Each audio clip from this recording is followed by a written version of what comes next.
Alright YouTubers, what's going on?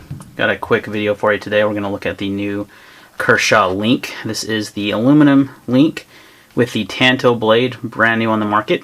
They released the drop point link in the FRN handles first, and then the aluminum drop point came shortly after. So this is the first look at the Tanto version, which is a really good looking Tanto blade. So a quick rundown on the link real quick. This is a USA made blade. And that's why they call it the link, because they're trying to, my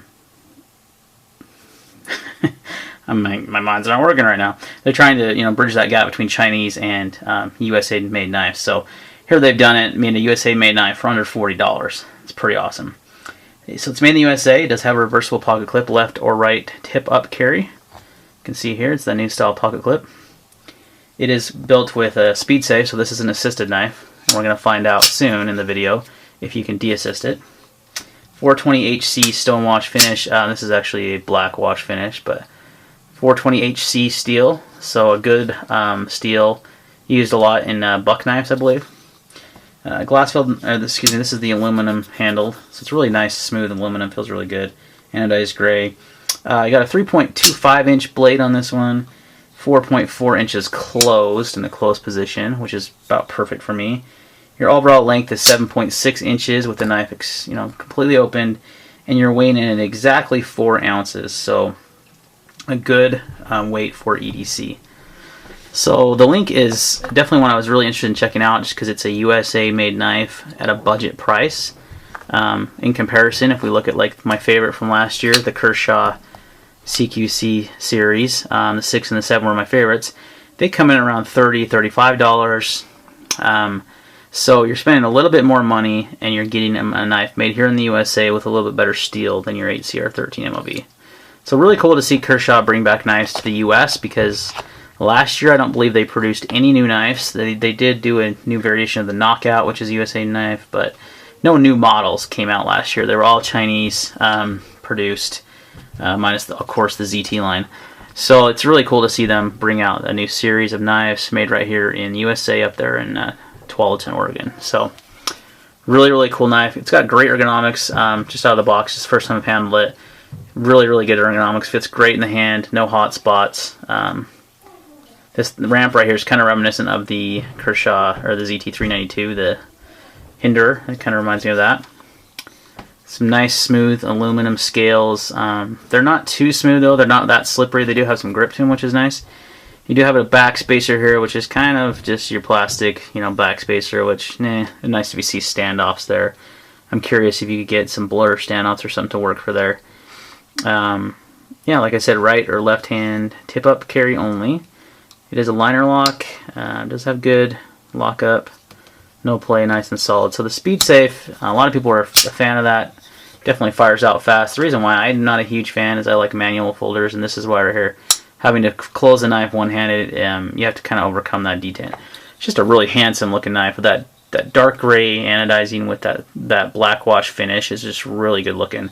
So it's a really good, handsome knife. It does have this new style pocket clip, which is not deep carry, but you can replace that with the ZT560 clip, which is deep carry.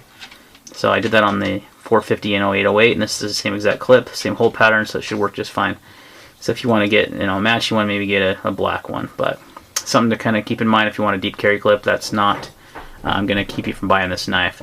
Like I said, this is about the perfect size EDC knife for me. Really like this size. Not too heavy, lightweight. It's still a good amount of blade. 3.25 inches is still a good amount of blade. So let's find out if the link can be de-assisted. Okay, stay tuned. So real quick, first I had a viewer, one of my videos actually want me to do a tutorial on how to do this. With Kershaw it's very simple.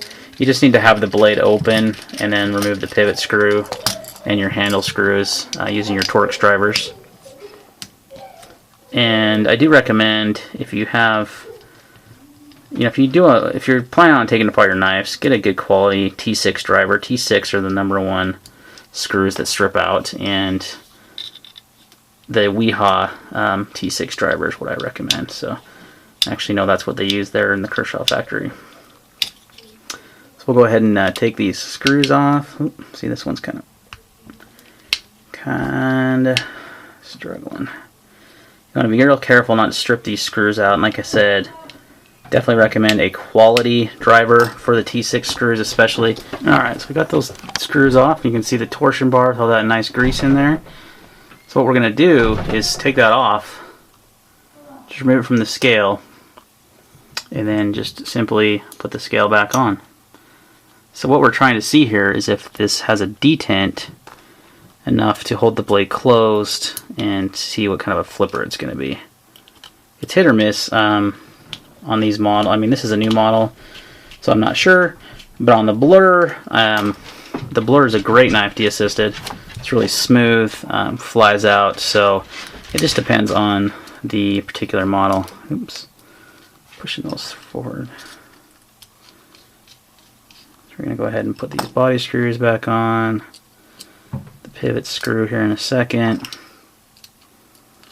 Gosh, I realize I'm not showing you what I'm doing, but it's pretty self-explanatory. And let's get that pivot screw back in there. We'll see if it flips good without that speed safe. Oh, wrong size. Helps to have the right size bit there.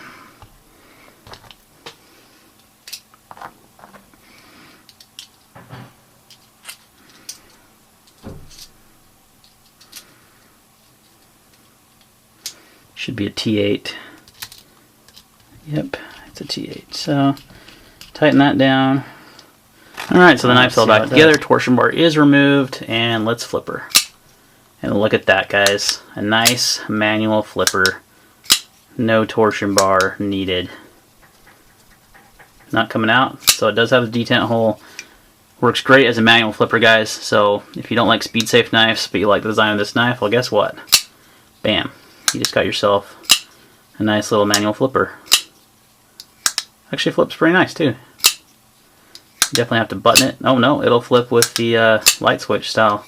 So it'll flip light switch, it'll also flip push button. Not as good left-handed though. It still flips. Nice solid lockup, good centering. Yeah. Sweet. There you go. Kershaw link can be de-assisted and used as a manual folder, and that's exactly how I will use this knife. So if you guys were curious about that, there you go. There's a little tutorial on how to do it. Super simple. Works with not all Kershaw knives, by the way, that are assisted. And you really don't know ahead of time if it's going to work or not. You kind of just have to, you know, either tighten that up just a titch. You kind of just have to try, you know, kind of a trial and error thing. But there you go.